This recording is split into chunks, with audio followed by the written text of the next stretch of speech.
Il faut quand même rappeler pourquoi la France a colonisé l'Algérie en 1830. C'était pour mettre fin à la piraterie barbaresque et à l'esclavage en Méditerranée.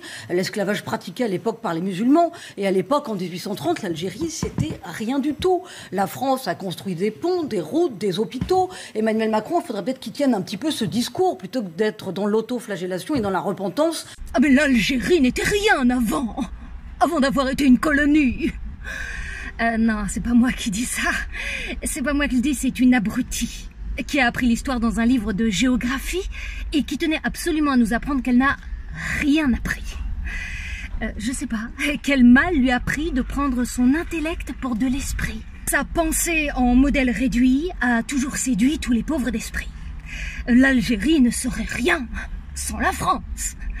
Un État sauvage, mais sans État et avec des sauvages. C'est la France qui leur a appris la nage, mais ne leur a pas désappris le courage, au point qu'ils sont toujours pas parvenus à tourner la page, à oublier ses mirages et ses ravages. Putain, cette abrutie croit savoir l'heure, même si sa montre ne le démontre guère. En tout cas, elle n'a pas l'air d'avoir fait la guerre. Elle sait toujours pas ce que c'est qu'une question d'honneur. Question qui peut remettre tout bonheur en question. En guise de réponse à notre abruti de service, j'ai envie de raconter la fable du lion et du moucheron. Il était une fois un moucheron qui fut invité à la fête d'anniversaire du lion. Et il voulut briller par son franc-parler et dit au lion, au roi lion, « Sire, vous avez toutes les qualités mais un seul défaut. Vous puez de la gueule !» Le roi lion n'apprécia point sa franchise, loin s'en faut, et décida de l'avaler sur le champ. Mais certaines âmes tentèrent de voler au secours du moucheron en plaidant son ignorance, son inconsistance, voire son innocence. Et le lion, pour ne pas gâcher la fête, décida de surseoir à sa décision.